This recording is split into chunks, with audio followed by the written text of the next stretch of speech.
Everything was that perfect moment, you know, the 31st of July 2012, my dream came true. The whole world sort of stopped in their tracks. What the hell just happened? You have to remember, Michael Phelps was unbeaten in that event for a decade, and Chad took that away from him. It is another title to Chandler Clos. Yet he destroyed our marriage. Chad destroyed our marriage. Yeah, and then I realised, Yankees, he's got cancer. I think what Chad's going through at the moment is incredibly difficult. He needs his dad. People need their dads, you know? Chad the Claw, he's back. Chad may be the defending Olympic champion, but I still believe that the gold is Michael Phelps' gold to lose. I think everyone's looking at him now to say, well, can he do it again?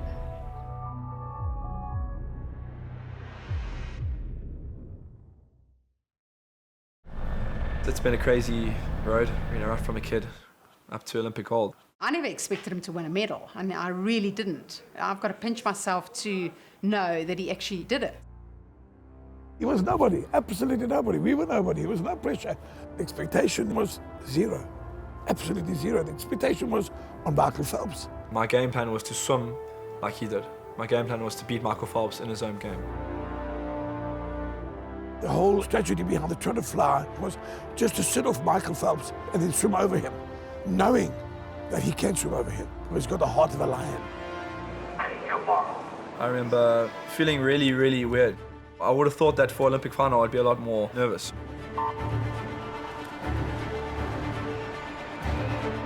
You know, it didn't quite go according to plan at first, so I was well behind. You never catch up Michael Phelps, so 50 metres to go, the gold was around his neck. You know, obviously I had to throw everything at him. Going down the third 50, I knew we were in with a big chance. He was still there. Michael couldn't get rid of him. And I remember thinking, my God, there's a real race on here. Leclerc's coming back, Leclerc is coming back. He comes off that last turn. He looks strong. He's still got a lot left in him. And you're going, this could happen. Surely he can't win this. Chad! Chad! Chad! Gold to Leclerc! I feel like I can fly. The whole world sort of stopped in their tracks. What the hell just happened?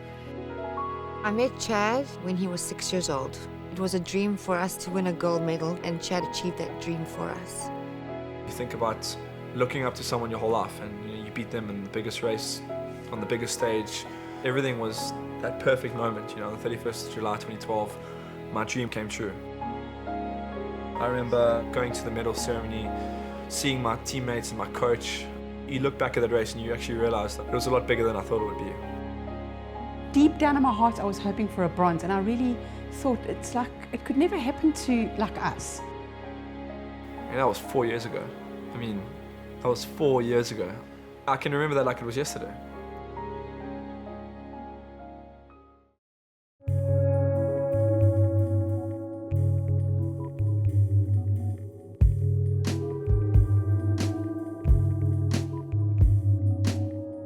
I train in Lai Park in Pinetine.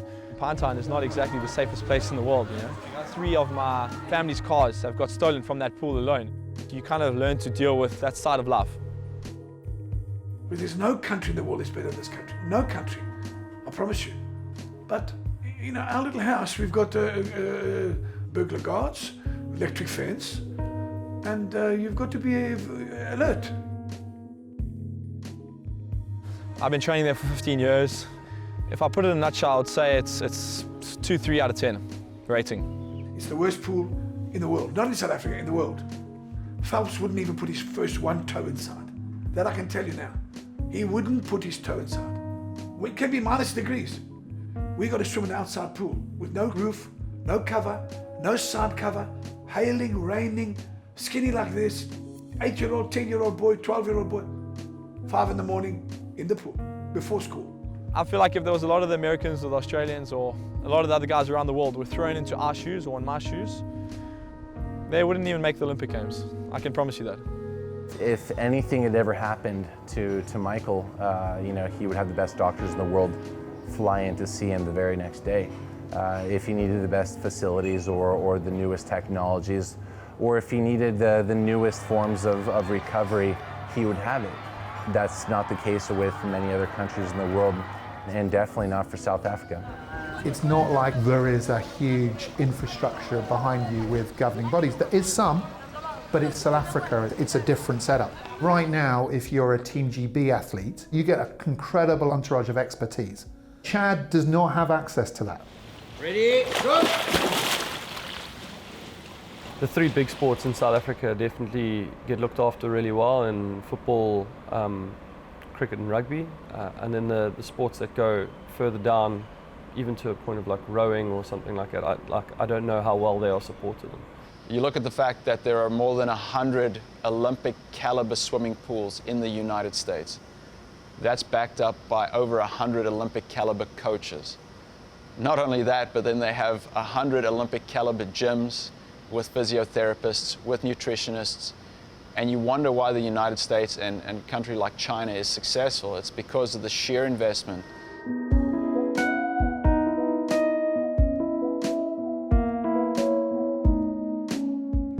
You know, maybe if he had had the luxury of swimming in a nice, beautiful covered up pool in the winter and beautiful open air conditioning in the summer, maybe he would have got 4 or 5 gold medals.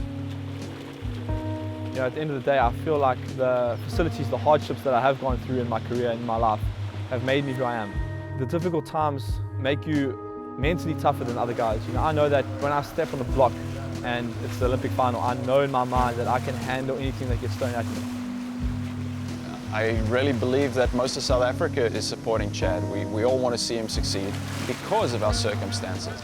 You know, the hardships that we do face a lot of the times, you know, we're excited and we really hero worship medalists and people that go out there and represent the country to the best of their abilities.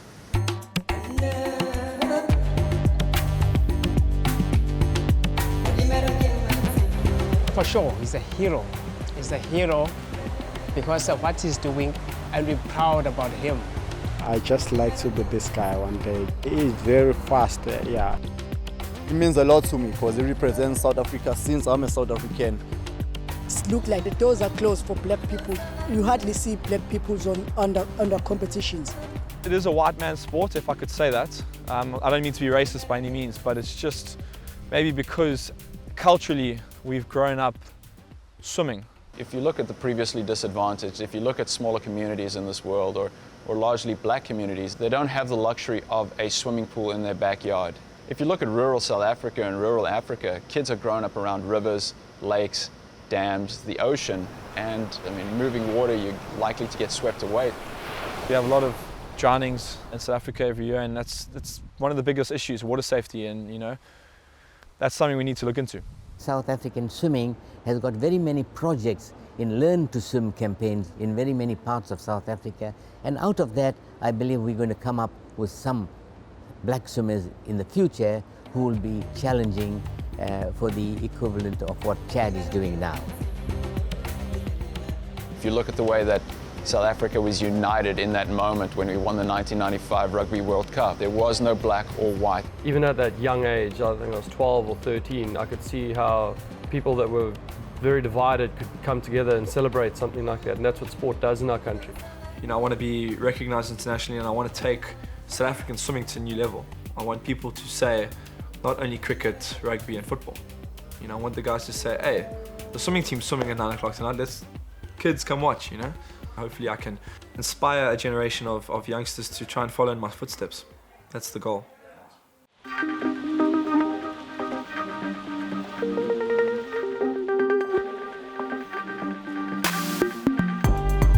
We go to Doha every year from the end of May. We're there for about 2 weeks. It's a really amazing facility where it has everything under one roof. You know, you have physios, dietitian, podiatrists, MRI scans. Usually training there for about 10 days to 2 weeks. So we're swimming 10 sessions plus 2 or 3 gym sessions a week, 12, 13 sessions of training, close to 27 hours a week. Michael Phelps is going down. Graham's never ever satisfied with my training. I never quite meet his expectations, which is good. 103, 5. I feel sometimes it can be difficult because Graham's known me for so long and he's kind of sometimes maybe sees me still as that 13-year-old boy, but we all change and I'm Olympic champion now, and things are a little different. 44, 45. Come on, Chad. Graham is a very, very hard coach. He's very hard. He's even brittle. Sometimes he's inhuman. You have to carry on, otherwise this has been a waste. Okay. Well, Graham was not only, one of the best coaches that South Africa has ever produced. He was a phenomenal athlete himself, and I would say training with him, he was a very tough but enthusiastic, a positive person to be around. As far as swimming is concerned, he's very good. He's a very good coach. I disagree with some of his issues outside the pool. I think my dad and Graham obviously have had the ups and downs over the last few years, but you try and not get caught in the middle between certain fights. But you're the same family, really, so you kind of are in the middle. It's no secret. I'm sure a lot of people out there know that Bert and I butted heads, and many occasions we disagreed on a lot of things, but we disagreed to agree at the end of the day. That's made the relationship stronger, and he's seen through it now. I've been to 4 Olympic Games. This was Bert's first one, So I've seen this movie happen over and over again with different athletes and how it affects the roles of parents and all that and the celebrity status. Wherever we went, it was never a 1 minute or 5 minute to get the newspaper or a bottle of milk. Never. I was a 20-year-old kid getting thrown in the deep end of everything. I never knew what it was like to be famous or how to deal with all of that. You can never prepare yourself for the different angles that will come at you, and it became a whirlwind. It just kind of slowly spiraled out of control. I was presenting the swimming in London 2012. I felt my role was, before a big final, if there wasn't a British swimmer, make people care about the swimmers that there were. And there's this guy going absolutely berserk with the South African flag.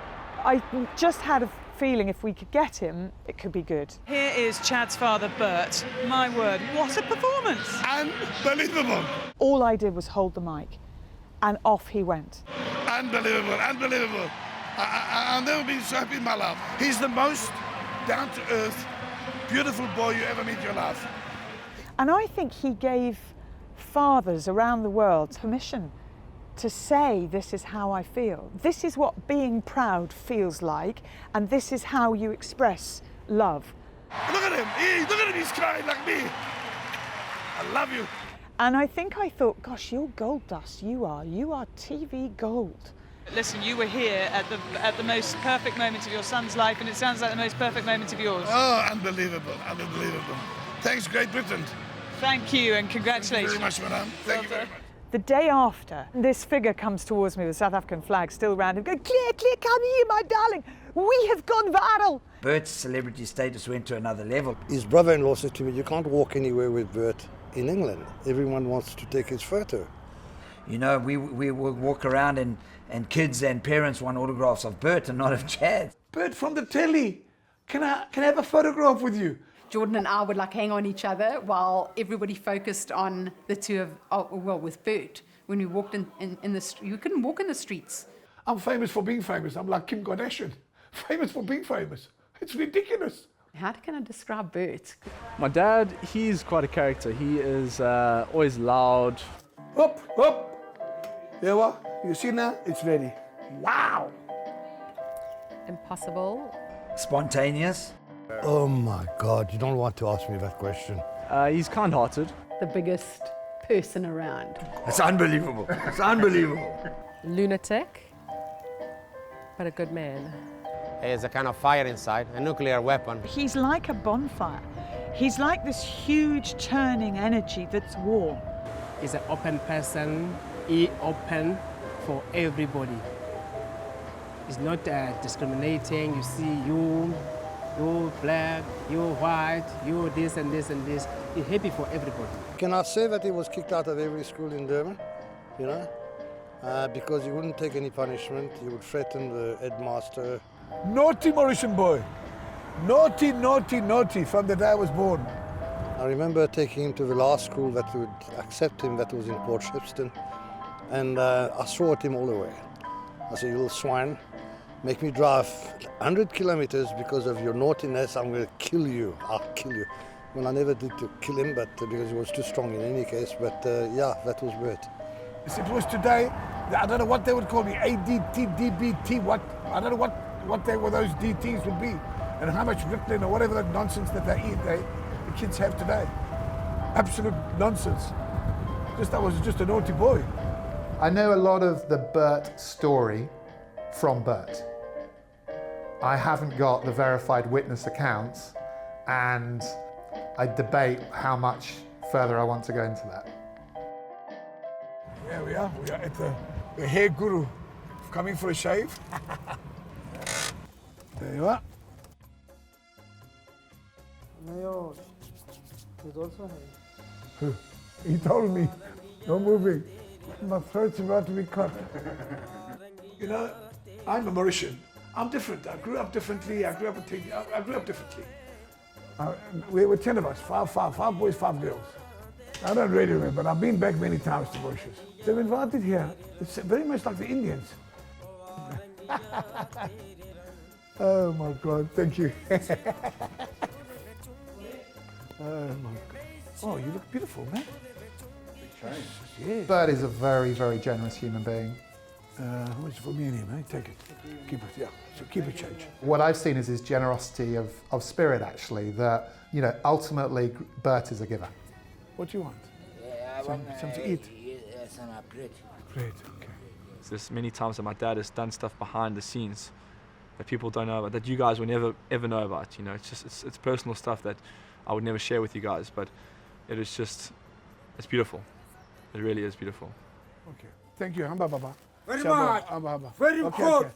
Amba manji. Number one. Okay, baba. When I help people, I don't help people to help them. I help because it makes me feel good. Even if you give him R2 and a man says, God bless you. Jeez, I mean, just that in itself. So, you know, I think I'm making up for all the naughtiness I did when I was young. And I now have to do my penance. I've seen some things here, some fights, some boxing matches. Whoosh. I had an argument with the guy, he chased me from there with a gun to my house. I promise you. We're still friends to this day, that guy. I was a barmaid. I had 3 jobs back then. And at that particular time when he walked in with like a red jersey over his shoulders, I'll never forget. And I loved like his size, you know. Those days I was quite a dish, so even if I say so myself. And I actually thought Bert was a policeman. I couldn't believe who he was, you know. I wasn't a bad person. I just was naughty. Excuse me, guy. Whoops. Hey, get off the road, you silly. Oh, I mustn't swear. And then I saw him talking to one of the girls that I knew, and I said, like, geez, who's that? You know, she kept looking at me, and then I asked her, I said, listen, can I take you out for a night? You know what her reply was? And I gave him his change and said, I don't go out with drunkards. I was so offended I ignored her for about 3 weeks afterwards. I suppose if she had gone out with me the first time, I would never have married her. Because you want what you can't get, you know? And that's the truth. He was like a professional gambler when I met him. Didn't have really a job, and my parents ideally would have liked me to have married a policeman, you know? Whoa, hated me.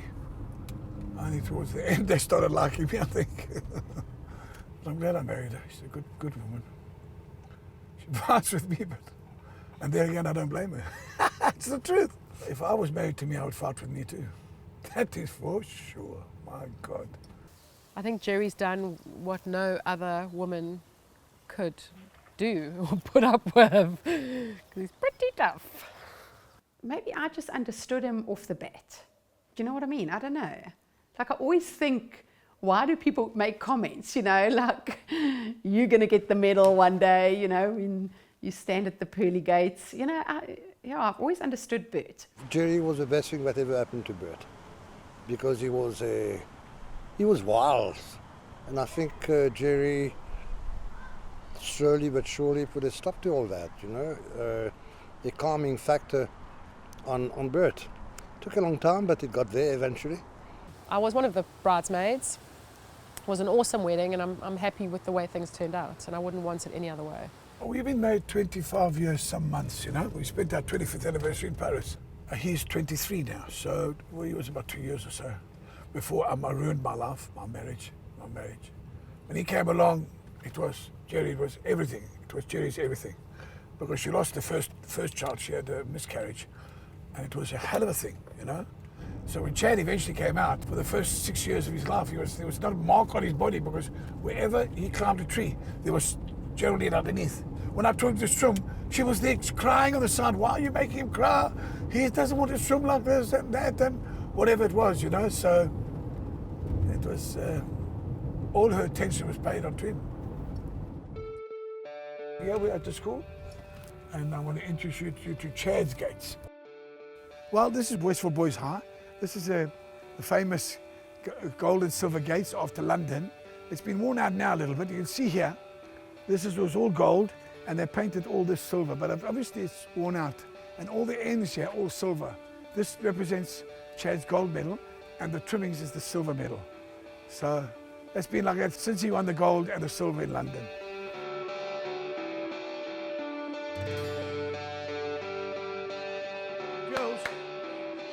Girls, come on girls, come eat, really. We're a little bit more relaxed than we were possibly when I was diagnosed, but Bert's been diagnosed with early stages of prostate cancer. For the first month, I couldn't really talk about it. I was really stressed because I can't imagine a world without him. I take a side. Just take a side like the Bert and Clos, like he's my dad. That's my dad. I can't live without my dad. We've had friends that have advised us to go like the natural route. So Bert's on some like natural medication, kukurum I think is the one, and green tea extract, and we're doing vegetable juicing. So we're going to try that for 3 months and see if there's any change in his PSAs, and just changing like a bit of lifestyle, you know.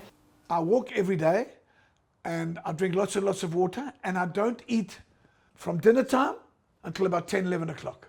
He's lost 30 kilos in 6-7 months. For my dad to lose 30 kilos, you must understand how much my dad loves eating. He takes a brick of butter and he slices it like a piece of cheese, and he puts that on the chip, and that's how he eats the chip. He'll have a whole loaf of bread with half a brick of Lurpak butter. Curry, I think we're having curry tonight. Curry. I don't think he'll do it now because he's being all good. He'll take a few slabs of the butter and put it over his curry and eat his curry with that. So from that, and eating practically the whole motor of the fridge, to starvation, that's just stupid. Well, the moment that he told me really was a few months ago. You know, he came in and he just sat us all down, and it was quite hard for me because it's sometimes overwhelming. You know, you don't expect it to be, you know, your dad or anybody that you know. When he told me, I was quite grown up about it. I felt a bit weird, but that night when I went home and I was lying in bed and I was sort of just processing everything, and then bam, hit me like a bus. It's hard for him to try and bring himself to tell me and to not interrupt my training. You know, he wants me to obviously achieve great things, and I'm pretty sure he's telling me the truth, but maybe it comes to a time where he doesn't exactly tell me everything, you know. Told him he can't lie to me. He mustn't lie. Like, just rather tell me what's wrong, and he would rather prefer to lie to me and deal with it as and when. It affects my dad, you know, in many ways. You know, he sometimes not lashes out, but he has his moments where he just isn't himself, and you can just see it. You know, the very silly things. Guys, hey, just one of you talk at a time. You try and say, Dad, you know, it's okay, we understand, and he says, no, it's not that. I'm just angry at you for doing whatever, and it's not that really. We know it's the cancer speaking, you know. And my mom went through the same thing in 2010, and it was hard for us to, you know, accept it, you know. And I think the same for him, you know. I think it's been tough on him more than anything. I can look at him and say when he's not feeling too good, and I can look at him and see when he's feeling good. But I don't think it's something that he wants to put an emphasis on. I mean, don't forget, his mother had breast cancer, Chad's mother had breast cancer when he was doing the Olympics. I don't think it was never brought forward to the fore. I remember it very clearly. It was just before my 18th birthday, and it was the Commonwealth Games, and my parents knew how important it was for me to qualify for that, and they actually kept it from me for about 2.5 weeks. You know, they didn't tell me because they didn't want it to affect me going into trials, and you know, they told me after trials. It was, you know, the 20th of April 2010, and it was hard because I felt really angry at them, to be honest. I was really angry at both my parents for not telling me because I want to know what's going on, but at the same time I understand why they did it. Where I was diagnosed with breast cancer, it's like I was in a hurry to clear it, get over it, move on, whereas now we've got like a little bit of a different approach. I guess they help each other, but it's still hard, you know. I think my dad sometimes feels alone in it, even though he's not.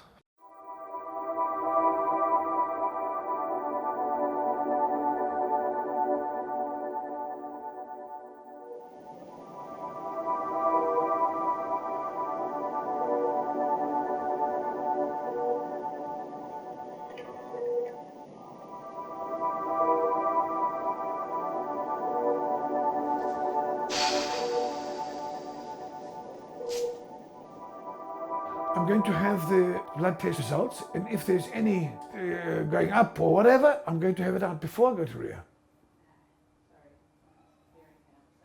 I will probably, my wife is saying no, I mustn't have it before we go to Rio, but I'm saying boom bang shangalang.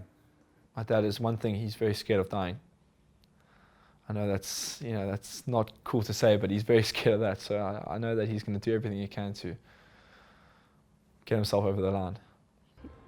He needs his dad. People need their dads, you know.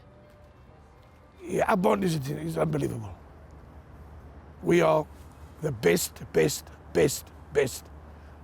friends. I don't think you can get closer than that, you know. And I mean, Bert's close with all his kids, eh? He loves his kids all the same. You know, it's hard. It's hard to, I think sometimes he's perceived to love Chad more because he does so much. And Chad changed his life. In all honesty, Bert is most probably the ideal father to have for someone like Chad. You know, he took care of the stuff at home. He made sure Chad was fed well. If Chad was sick or injured, he took care of that. He did exactly what a swimming parent should do. Look at my food, look at my food, look at his. Here's my food, look at his. He cooks for Chad, and he likes to be the one that like looks after Chad. My dad's input into my career has been, there's no words to describe it really. You know, he's been there right from the start. Bert was with Chad right through, from 6 years old, whether it was in Cape Town, Port Elizabeth or wherever, he was always there to support, you know. So, and I think that's got it has to have a fantastic effect on the attitude of someone who was born, I think, with a winning attitude. I still remember my first swimming competition. I was 7 years old, I think.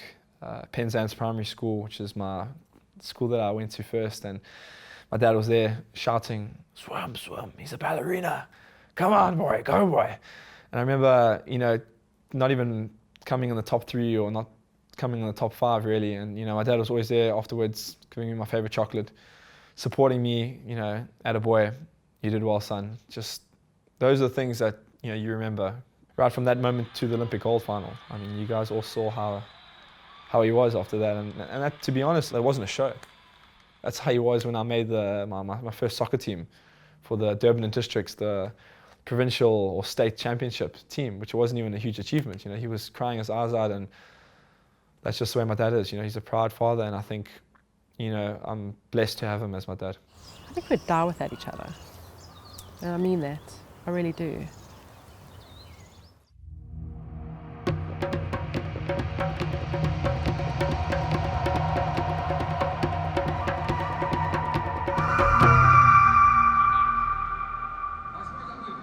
The Worlds in Kazan for me are to try and obviously repeat my performances in Barcelona and win the 100 and 200 butterfly. This one here, he's the Michael Phelps, and the target is on his back, and it's a very difficult situation, you know.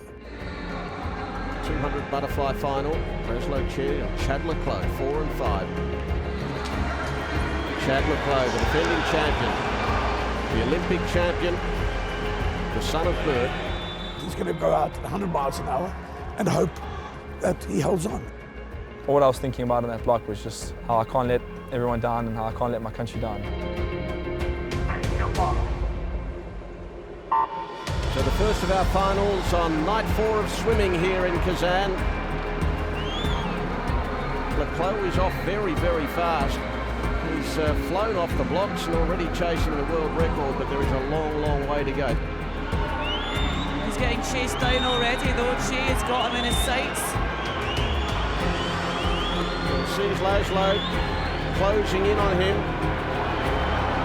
Che is overtaken now. Chad Clos struggling. Clos trying hard, but he's back in 3rd place. He has a peep across to his right. Clos can't get there. Out it is. Che who wins it.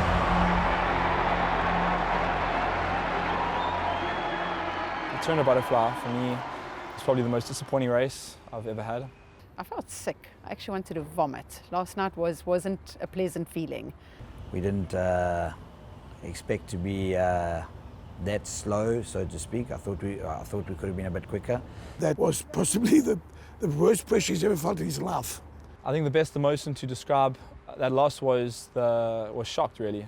I didn't expect in my wildest dreams to lose that race, and afterwards, the media that to go through and people saying, "What happened to Chad? Is he unformed? Did he lose it at the end?" You know, just so many things I had to deal with. His supporters also need to learn to lose. You know what I mean? I think it's important for everybody to experience it, and maybe it's a good place to experience it now. Before the Olympics, Phelps was swimming and Rockty was swimming, and I said, "Geez, Chad, I wanted these guys just retire, man, you know?" He said, "Dad, don't ever say that. I have to beat Michael before he goes." I'd rather come second to the best in the world than win a race that maybe they weren't there. I'm not talking about Phelps necessarily, I'm talking about anybody. I want to be the best of the best. And it's going to be Michael Phelps. Michael Phelps has taken the gold medal in the 200 metres butterfly. He's won it again. Chad's all-time hero is Michael Phelps. A lot of my motivation definitely comes from watching Michael Phelps. He's seen some of his 200 flyers, 1,000, 2,000, 5,000 times. Studying his races, that just gets me motivated. You know, I have pictures, or I had pictures on my wall before London of Michael Phelps, and you know, I'd wake up in the morning and it would be something that I would, you know, go to bed at night looking and saying, okay, there's Michael Phelps, I want to be like him or beat him. This was a very special game for me because it was the last time I'll be racing, well, my ultimate hero, Michael Phelps.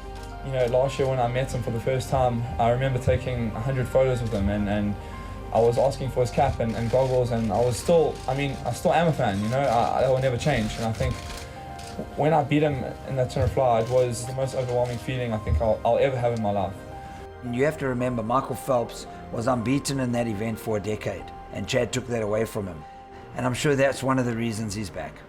I'm doing this because I want to come back, and I enjoy being in the pool, and I enjoy being in the sport of swimming. So I'm having fun what I'm doing. He lost in London on the turn fly to Chad Clos, and it was only 5 100s, but who cares? The gold went to Chad, the silver went to Phelps. He's not happy about that at all. I think it bothers Michael tremendously. I'm not sure that's the reason why he came back specifically because of that race. Michael hates to lose. He will be really, really fast come Rio. You know, he's not going to come back otherwise. You know, in his mind, he's not coming back to come second or third. He's coming back to win. So I believe that that's great for us, for our rivalry. Unfortunately, he's got another thing coming.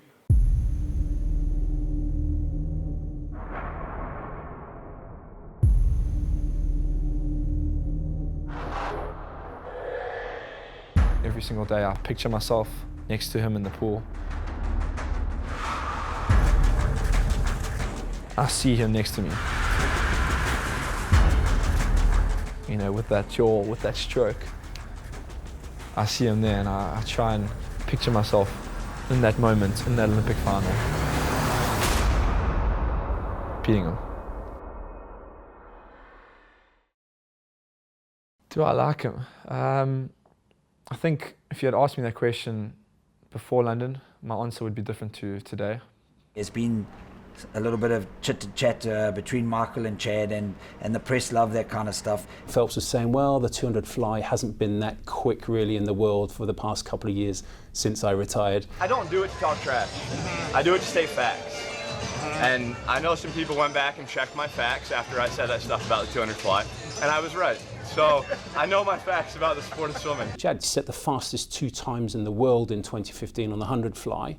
And so then he comes out and he goes, basically, check that out, Michael Phelps. Shut up and, get on with it. It's kind of what he said. And you're going, whoa, that's a little bit strong. There were certain things that were said across the pond when we were in Kazan last summer that got Michael fired up. And I think that's a mistake because you don't want to poke the tiger. It just fuels me, and if you want to do it, go for it. I mean, like I said, I welcome it. I smile at some and get serious at other comments, but they are what they are. They're just comments, and they're printed on a piece of paper. That has nothing to do with me, and whatever I do in the pool will speak for itself. And then, of course, the timing for Michael was perfect because a week later they had the US Nationals and he just went in and he was totally fired up. And so Phelps went 11/100ths faster than the time that Chad did to win the World Championships. And then it was just going off and, he needs to shut up now. And then Chad comes back and he says, what did he say? Something along the lines of, it's nice and easy to swim on your own when you've not got any pressure, but when you're at the World Championships, he didn't have Chad and Clos chasing him down. And you go, yeah, okay, it's pretty brave. Sometimes words are spoken, and sometimes you're goaded into that by the media. And I don't know if Chad or his father were goaded into it, but regardless, I love it because it makes great television. He got involved with something which probably helped Michael, actually, and we don't need to help Michael. It was hard for me at the time because I've never really experienced anything like that before. I've always thought of myself as being liked by everybody. I like to be liked. And I think when I saw those messages on Twitter from all the mainly American-based, Michael's going to kill you, hashtag we hate Chad the Clos, let's swim for second place. And, just like it upset me a lot. I spoke about that directly after, and I think I was more emotional at the time. But, I look back on it now and I think I could have handled it a lot better. There's no doubt that the ability is there. There's just no doubt. There's no doubt of the winning attitude, the desire to win. For me, the only concern would have been the distractions. And if you don't curb that, then you got a problem. You're an Olympic gold medalist. Straight away, the sponsors are coming on board. You've got agents running around. You've got family and friends, all expert coaches and in the know now how to make the next thing happen and want control of it. It comes with the territory of being a superstar professional athlete. Chad is the perfect fit for the brand. He's got a very warm personality, and on top of that, to be at the top of his sport is obviously a great help because people will talk about it. Today in Cape Town we were filming for Amiga, commercial, some stills, and also on the green screen. It was a bit like Justin Bieber or something. When I signed with him, I was still a baby in the swimming world, and here we are 4 years later in one of the biggest ads for the Olympics. Chad being the guy he is, you've got girls throwing themselves at him, so there's numerous distractions, and who can you blame? I mean, they're on top of the world, they're invincible, they're bulletproof. I think on Google there's like a graph where it says January through to July and the meter of Chad's love life, and then in August it just shoots up and it goes up. So I feel like that's how it's been, So I mean, I've been enjoying it, Of course, who wouldn't want to have beautiful girls looking out for you? Girlfriends are possibly an issue, but I think Bert's got full control over all that, yeah. We won't elaborate. I'm not sure which year, but he couldn't, he was trying to qualify. And he got beaten a few races, and I even thought, geez, what's happened to this boy? Is he burnt out? It was the girl's trouble that he had. His little girlfriend was playing up or whatever it was, breaking up with him or broke up with him or going with another boy, I don't know. I got the good old Dear Johnny text when I was overseas. Hey, found another guy or whatever it was, and kind of crushed me for a little while. I said, you came back from Hungary and you did cock, you did rubbish. And I said to you, what happened? And you said to me, I lost my focus. I said, be careful, because now you're in a situation where there's even more distraction than what there was 4 years ago. There's now gold medal, Olympic Games, flying to this, that, you know, photo shoot, and you name it, girls. If you lose your focus, you're not going to do well. So what's happened is it's come as a complete shock, because I'd felt a lump and I was like, no. I checked it, felt it, and yeah, it was a big lump. We have to act quickly, because clearly it is a fast-spreading cancer. So I've opted for a double mastectomy, and quite frankly, it really isn't a good time. Chad is just here for a couple of days. Unfortunately, he's just heard the news about an hour ago. He needs to focus on his training, and, you know, with him not being here, I know it's difficult, but, you know, we'll Skype and continually reassure him that everything's going to be fine.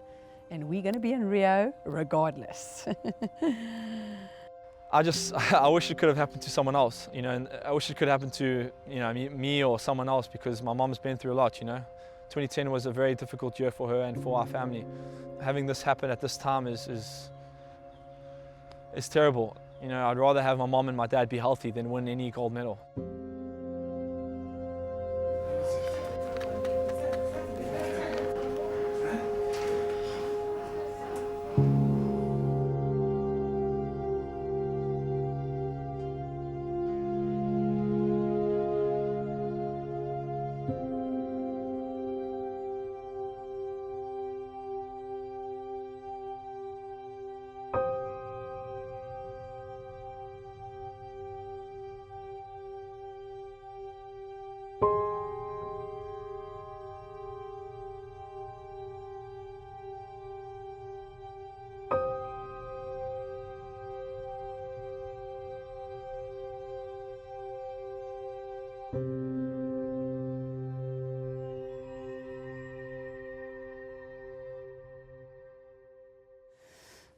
Recovering nicely, trying to take it easy, haven't done much, just resting.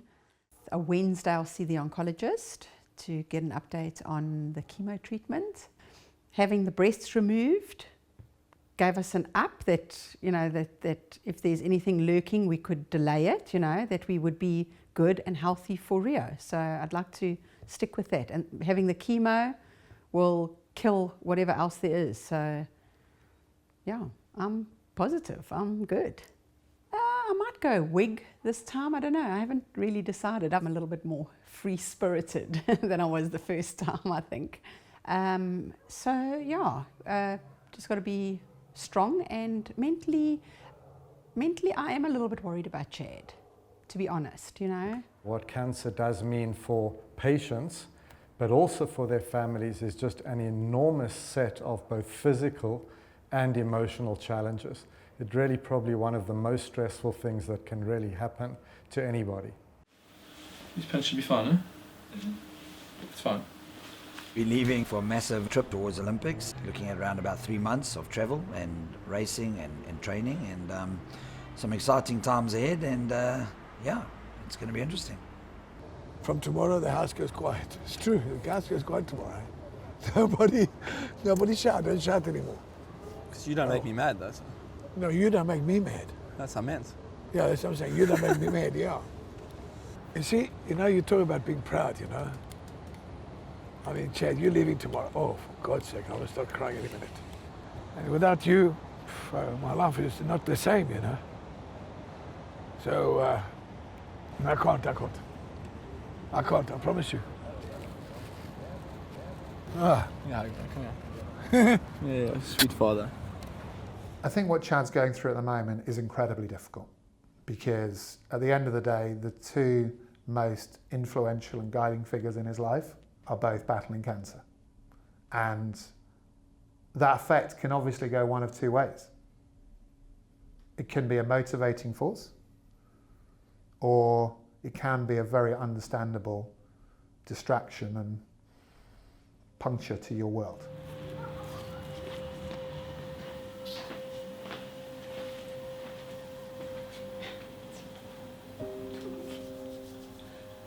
Miss you. Just try not to go.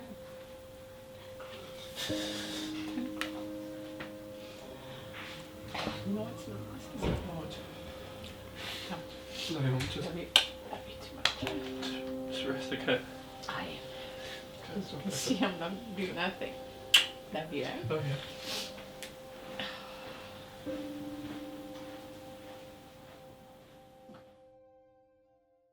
It's definitely been the most difficult few months of my life, you know, family-wise, everything else, the swimming, the pressure from the Olympic Games, it's all kind of come together. But in saying that, I feel like I've never trained as hard as I am now.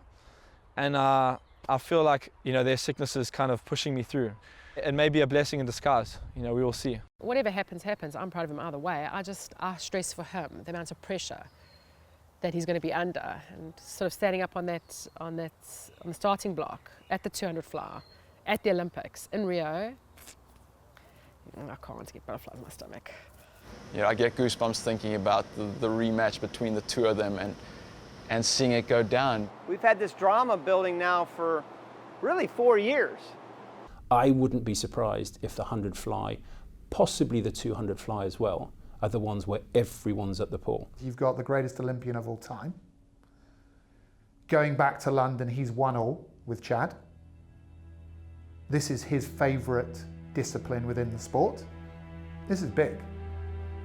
The 200 fly for Michael Phelps has always been his baby. From the age of 15 in 2000, he was swimming the 200 fly. I think he's taken that loss and that energy from London and taken it into Rio. Michael is happier out of the water than I've ever seen him, but his intensity in the water hasn't changed one bit, not one bit. Chad may be the defending Olympic champion, but I still believe that the gold is Michael Phelps' gold to lose. Chad's come in as a favorite in a couple of events, so the target is on his back. The South African media, the South African public, everybody thinks and expects him to win. I think Chad can do it. I feel it, I want it, and I would love it. I think everyone's looking at him now to say, well, will he just be a one-hit wonder, or can he do it again? I was a kid that had a dream of going to the Olympics, and 4 years later, I still have that dream. It's a little different, there's a lot of pressure now on me. If you're swimming for something bigger than yourself, you can achieve great things. I'll always swim for my family, I'll always swim for my support, and I feel like at the end of the day, I will make them proud. Win, lose or draw, I will make them proud.